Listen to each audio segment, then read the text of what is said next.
I distinguish three types of water storage on the lunar surface, and what I'm saying, or ice storage, I should say. So what I specifically looking at ice, not other types of age-bearing material. And cold traps we all know and love. What I'm talking about in this presentation is goes under the name of vapor pumping and subsurface cold trapping, where the internal temperature cycles allow the molecules to migrate into the subsurface, and if the subsurface is cold enough, it will cold trap in the subsurface, not on the surface. And this is to be distinguished from what's often called subsurface stability, which is relic buried ice. Right, so which is yet another thing, and in this paper in 2020, we made maps for the South Polar region. We made maps for all three of these processes, using processing a lot of diviner data and do a lot of thermal modeling on top of that. But today I'm talking about the second mechanism, vapor pumping and subsurface cold trapping. So what is subsurface cold trapping? So at the bottom is a cave somewhere close to a pole, and if there's ice in a cave and it's very cold, the number of molecules moving outward is smaller than the number of molecules moving inward. So once in a while, water molecules arrive from whatever source. And also as a reminder, right, even when we call ice stable, the molecules still move, right? So if you have some sublimation rates of say a meter per billion years, that's a residence time of 4 months, right? So this is a subsurface cold trap with a weak diffusion barrier. Now, if you have a granular material, like lunar dust, the diffusion barrier is much bigger. Molecules has to hop many, many times. But eventually, if the subsurface is cold enough, it will stay there. So it gets cold trapped in a subsurface. So and you only need subsurface temperatures lower than 110 Kelvin or whatever the cold trap temperature is. The surface temperatures can be higher. So this happens outside of PSRs, or I predict it to happen outside the PSRs. This is just a list of peer-reviewed articles about vapor pumping, and luckily, I'm not the only one who has published on this, which adds credibility to this subject.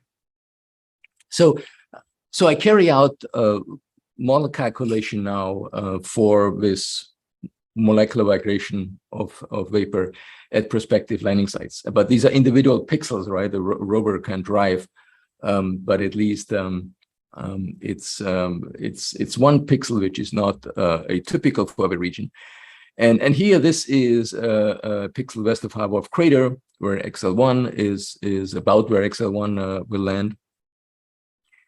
And the mean, I should point out, the mean temperature is 113 Kelvin, so it's close to cold trapping. And then I can use a thermal model to calculate subsurface temperatures, which are on the envelope of these temperatures are shown at the bottom, and you see the temperature amplitude decays very quickly with depth, and that's essential for this effect to happen. Now, on the next slide here is now an output of this model, and there's many more technical details, particularly what is the molecular residence times of these water molecules as they hop from grain to grain. And these are important technical details. Some of that are described in this paper, which was published earlier this year. But I'm basically just showing a result here. So this is, you have water molecules arrive on a surface here at a rate of, I think, about a nanometer per year, right, on average. And then they migrate downward, and as the temperatures become periodically high. But then they get slower and slower and eventually start piling up. And then one reaches, monolayer, more than monolayer, and one forms ice. So, and that's the phenomenal aspect of this, that you never even have a monolayer here on a surface, because every month is just a quarter or a third of a monolayer. But even so, in a subsurface, you get a buildup of ice due to subsurface cold trap.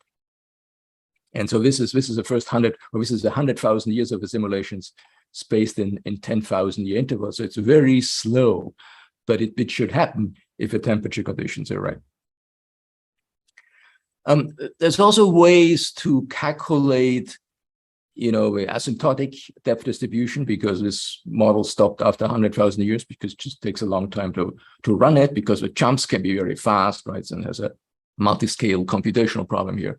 But using some theory, which I'm also not explaining here, it's a paper one can get sort of equilibrium distribution. So at this steps here, 10 centimeters to half a meter, ice can be present, and that vapor pressure will be less than the vapor pressure, will balance the vapor pressure on a surface averaged in a long time.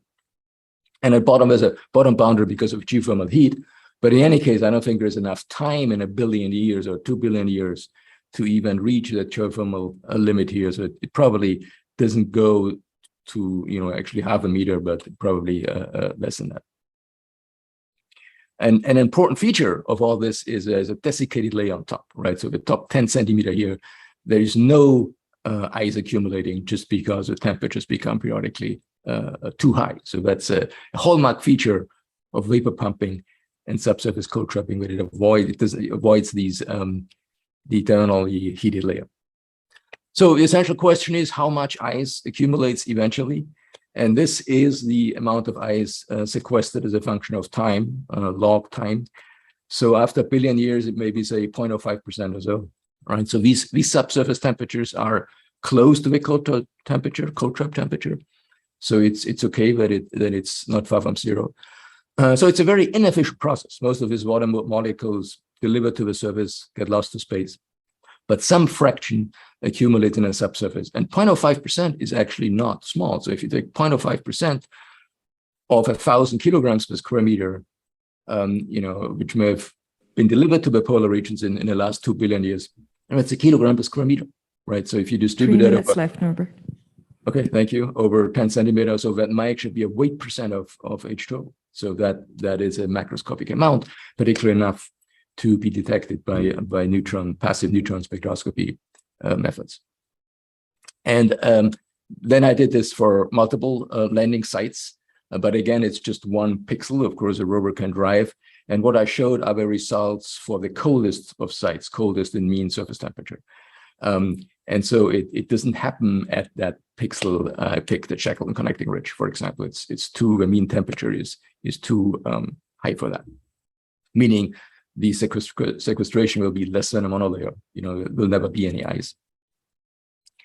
Now there is, or how does this compare with observations? So the neutron measurements, the orbital neutron measurements, have been saying at the beginning that the hydrogen is buried, right, by perhaps 10 centimeter.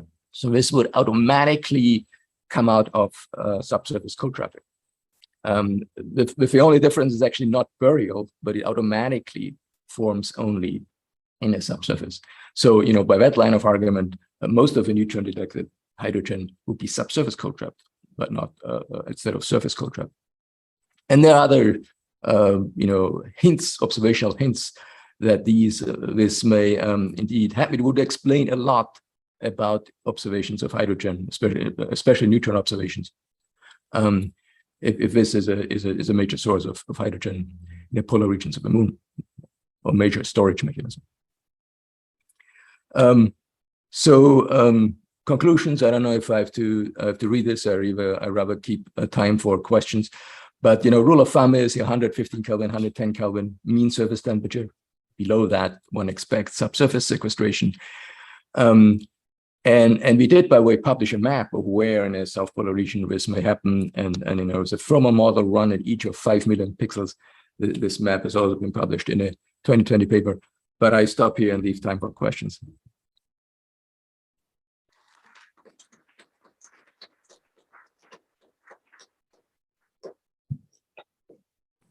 All right, it looks like there's a question in the chat. Michael Poston says, this model uses vapor pressures, right? Is it possible to adapt to use regolith water adsorption? And he adds in parentheses, the Laddie finding was equatorial.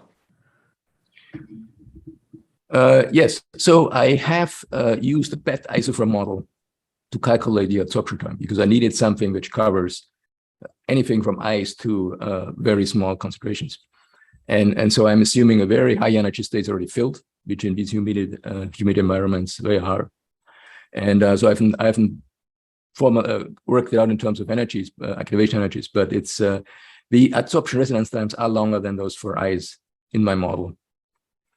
And as for velocity measurements, yeah, I mean, if there is migration, you could have a centimeter-sized meteorite impact the polar regions, and that vapor would migrate downward. So that's what I have in mind of why, I mean, Ladi found this evidence that centimeter-sized particles release water and dust-sized particles do not, right? So, but it is restricted to polar region, and the water would have to migrate to the equatorial region.